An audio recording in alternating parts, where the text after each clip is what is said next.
Abram came up from Egypt into the land of Canaan, into the land of Israel. You always come up according to biblical language. Even if you come from the Himalayas or from Switzerland, from high mountains, you always come up into the land of Canaan and especially into Jerusalem. So Abram came up from Egypt, he and his wife and all that belonged to him, and Lot with him into the Negev. Abram was very rich, very heavy, very weighty in livestock, silver and gold.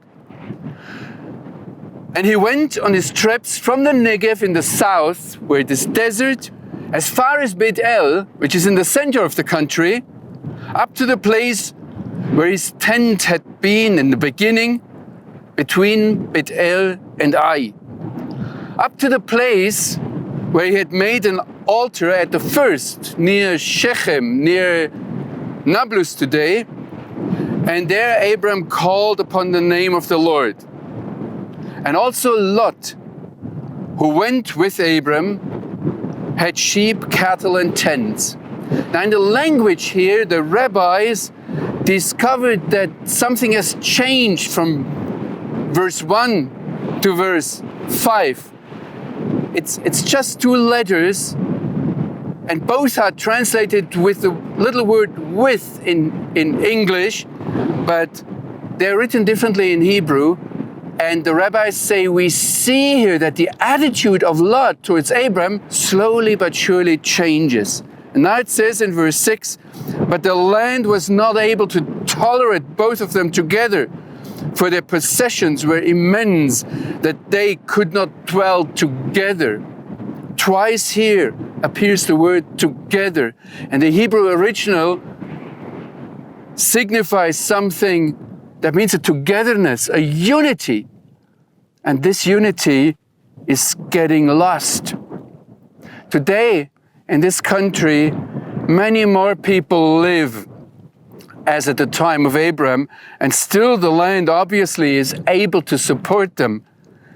Look what the Bible tells us here in between the lines very clearly is that if people live together, it's not a question of limited space.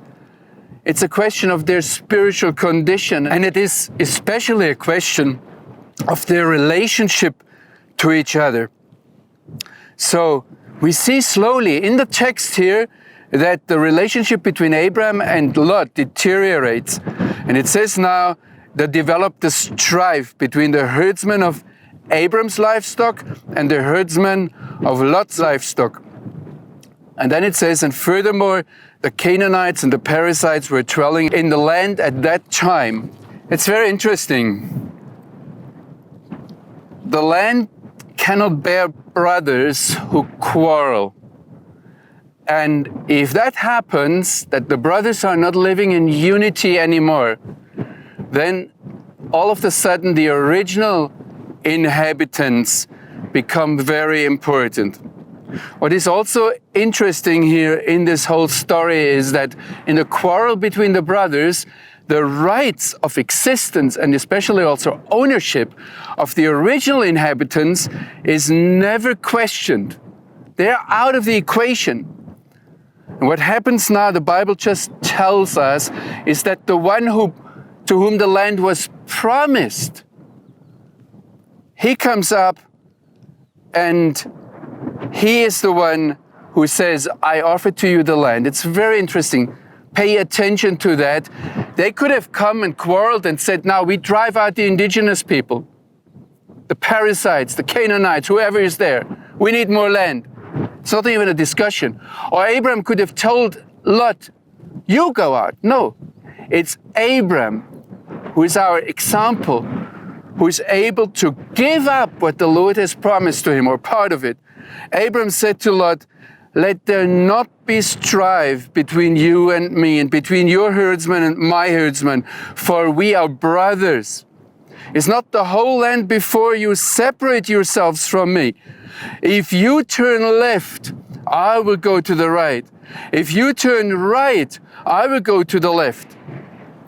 Now again, The Bible just reports, and you pray about it, you make about your conclusions. There's a rabbi who said as long as Abraham thought to share the land, God did not speak with him.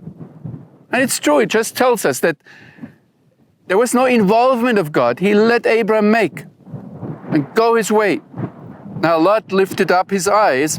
He saw the whole area here. And we see here behind us the Jordan Valley. And he saw that the Jordan Valley at that time was full of water before the Lord destroyed Sodom and Gomorrah. Like the garden of the Lord, like the land of Egypt in the direction of Zoar. So Lot chose for himself all the Jordan Valley, and Lot journeyed eastward. And thus they separated from each other. And Abram settled in the land of Canaan, but Lot settled among the cities. And you see already there it's civilized, there is water, there's a garden in the valley of the Jordan.